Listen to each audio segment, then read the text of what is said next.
Good morning. আমি সুস্মিতা। কেমন আছেন সবাই? আশা করছি সবাই খুব ভালো আছেন, সুস্থ আছেন। তো আবার একটা নতুন ভিডিও নিয়ে আপনাদের মাঝে হাজির হলাম। ভিডিওটা সবাই শেষ পর্যন্ত দেখবেন, আর ভালো লাগলে লাইক করে দেবেন, ঠিক আছে?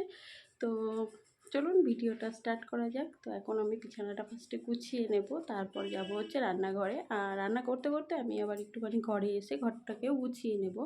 কেন কি আজকে রোডও স্কুলে যায়নি, বাড়িতে আছে, তো দুষ্টুমি করছে। ওর পিছন অনেকটা, ওর জন্য অনেকটা সময় দিতে হয় অ্যাকচুয়ালি।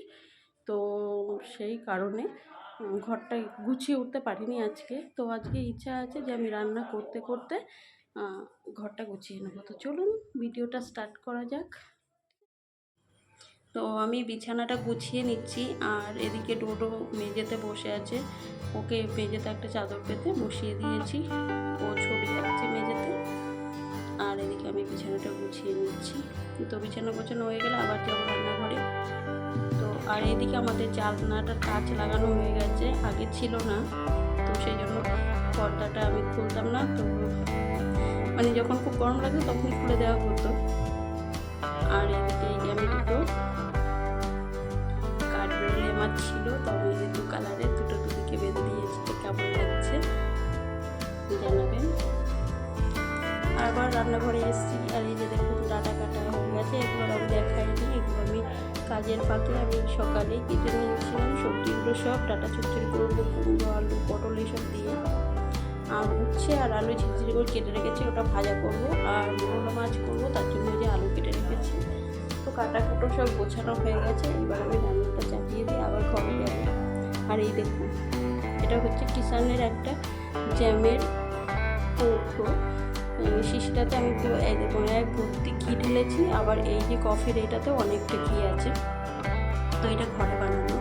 আমাদের যে 2 লিটার করে দুধ নেওয়া হয়, তো আমাদের যে দুধটা, আমাদের জন্য যে দুধটা নেওয়া হয়, তো সেটারই আমি সরকার থেকে এতটা করে 15 দিন পর পর ঘি করি। এতটা করে ঘি হয়। আজকের ঘিটা শাশুড়ি তৈরি করেছে, আমিও করি।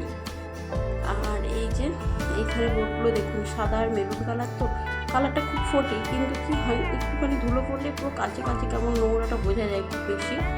আর এই যে খাটটা আমি পরিষ্কার করে নিচ্ছি। আর দিকে টোটো আবার বিছানে উঠে গেছে, তো একটু ডিস্টার্ব করছিল আর কি।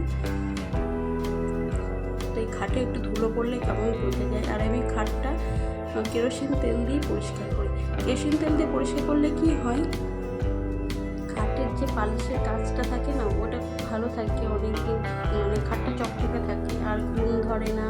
তারপর কি হয়, পিঁপড়ে সমস্যাগুলো খুব কম হয়। দেখবেন অনেক সময় গরমে ঘামে বিছানাতে অনেক সময় পিঁপড়ে হয়, কিছু খাবার যদি কোথাও পড়ে থাকে সেটা পিঁপড়ে হয়। তো চারিপাশটা যদি খাটে কেরোসিন তেল দিয়ে মোছা যায়, তো অনেক কিছু থেকে রক্ষা পাওয়া যায়। কেরোসিন তেল খুব ভালো কাজ করে আর কি। তো আর এই যে এইটা দেখছেন, এই যে ফোনের স্ট্যান্ড, এটা হচ্ছে আমরা ফোন চার্জে দেওয়ার জন্য। তো এইটা ওই সাইডের দেওয়ালে লাগানো ছিল, উঠে বাজারে। আবার আলমারিটা পরিষ্কার করছি, আর টোটো এসে ডিস্টার্ব করছে আমাকে।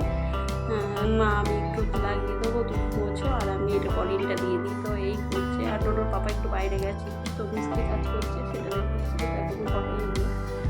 তো আবার চলে এসেছি রান্নাঘরে, নিজে মাছ ভাজছি আর ভাতও বসিয়ে দেবো বলে জল গরম বসিয়ে নিয়েছি। তো আমাদের সরষেরটা একটু নৌকা মতো। নৌকাটাতে কী হয়, যদি আমি দাঁড়টাকে বই, মানে দাঁড় বোয়া বলে না, তো সেটা যদি না করি তাহলে নৌকাটা ফেলে থাকবে। সেরকম সংসারটাও যদি আমি সুন্দর করে গুছিয়ে না করি, তাহলে সংসারটাও ওইভাবেই মানে ছন্নছাড়া হয়ে যাবে আর কি। সুন্দর করে যদি আমি গুছিয়ে রাখি, তাহলে আমার সংসারটা সুন্দর করে গোছানো পরিপাটি থাকবে। আমি ফেললে তবে সে এগিয়ে যাবে, এইরকম ব্যাপার। তো সেই কারণে আমিও চেষ্টা করি যে ঘরের কাজগুলো সুন্দর করে গুছিয়ে করার। কখনো কখনো হয়ে ওঠে না, তবুও যতটা পারা যায় আর কি।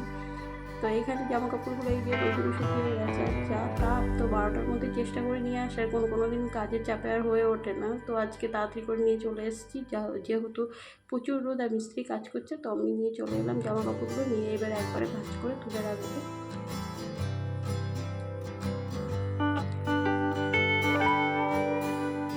আর যেগুলো আমি এই যে সব ভাঁজ করে নিই, যেগুলো আলনায় রাখার সেগুলো আমি এক সাইডে রাখবো, আর যেগুলো আলমারিতে তুলবো সেগুলো আলাদা করে রাখবো। তো আপনাদের যদি ভিডিওটা ভালো লাগে থাকে একটু তাহলে অবশ্যই একটা লাইক করবেন, আমার পাশেই থাকবেন। আর কিছু দিন ধরে আপনারা আমার ভিডিও একদম দেখছেন না, কেন জানি না, দেখতে চাইছেন না, কেন ভিডিও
কখনো গ্লুকন-ডি, ওআরএস এরকম বিভিন্ন ধরনের জিনিস আমি করে খাওয়াই, ভেতরে একটু জল খাই। হ্যাঁ, তো তারপরে ঘোল করে খাওয়াই। আপনার চাইলে আমি একটা করে রেসিপি শেয়ার করতে পারি।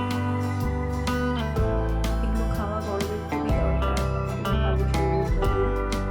তো বাচ্চাদের খেয়াল রাখবেন, বয়স্কদের বাড়ির বয়স্কদের খেয়াল রাখবেন, আর নতুন একটু গরম গরমের চেষ্টা করবেন। যাদের বাইরে কাজ কম আছে তারা একটু বাইরে না বেরিয়ে ভালো তাদের জন্য। গরম পড়ছে। আর একটা কথা বলতে চাই,